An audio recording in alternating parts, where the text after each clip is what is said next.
हाय,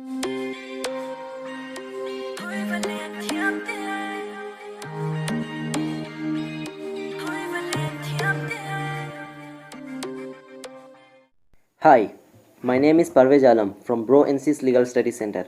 सो आज का टॉपिक है section 7 of transfer of property act. Coming to the bare act, every person competent to contract and entitled to transferable property or authorized to dispose of transferable property not his own is competent to transfer such property either wholly or in part and either absolutely or conditionally in the circumstances to the extent and in the manner allowed and prescribed by any law for the time being in force.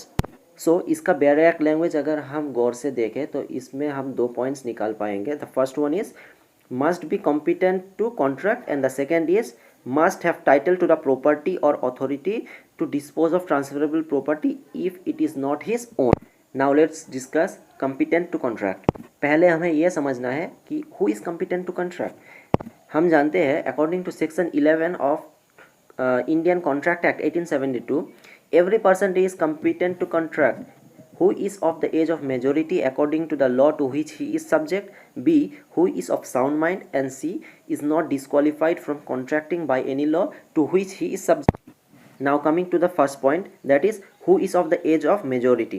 Now हम किसको major कहेंगे? According to section 3 of Indian Majority Act 1875 every person domiciled in India shall attain the age of majority on his completing the age of 18 years and not before.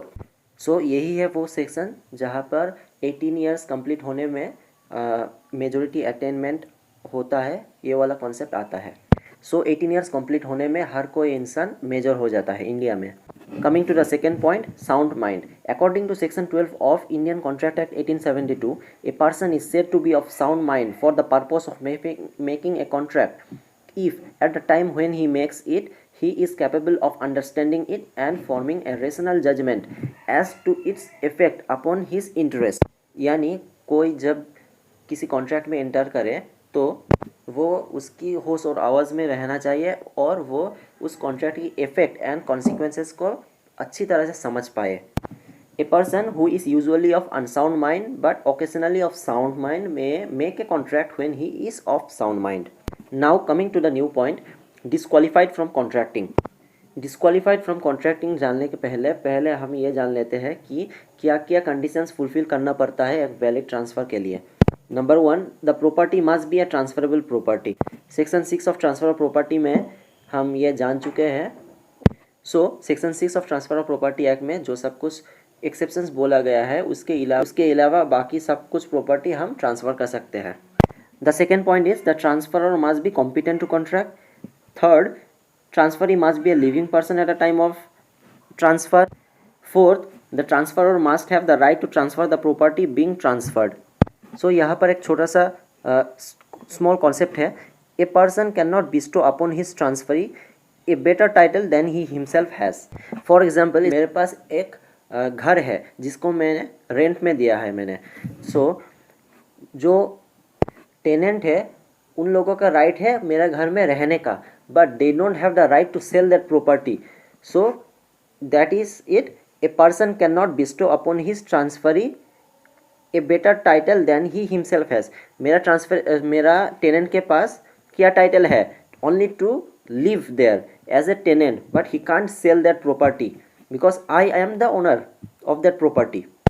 And the fifth point is the transferor may transfer the property either wholly or partially and either absolutely or conditionally.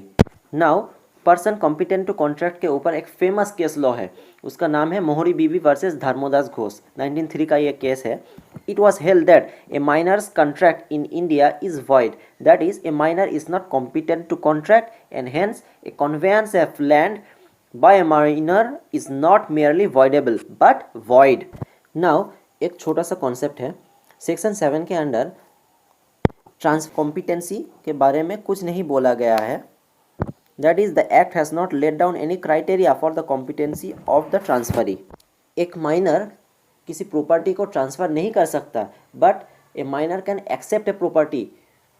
Now a minor can become a transferee when number 1, a gift और devise in favour of a minor when it is not onerous, यानी किसी minor के नाम पे एक gift या device दे रहे हैं जिसमें कोई हेवी ऑब्लिगेशंस नहीं है, जिसमें कोई ओनरस नहीं है।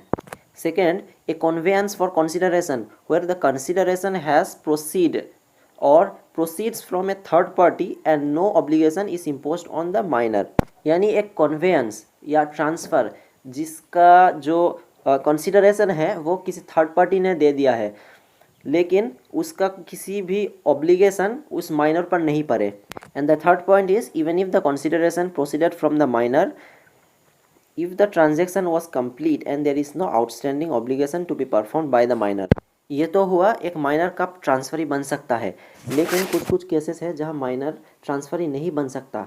For example, a lease in favour of a minor when rent has to be paid in future. In the cases of a lease under section 107, since a lease has to be executed both by the lessor and the lessee, a minor can neither be a lessor nor a lessee. So that is all for section 7 of Transfer of Property Act. I hope you like it.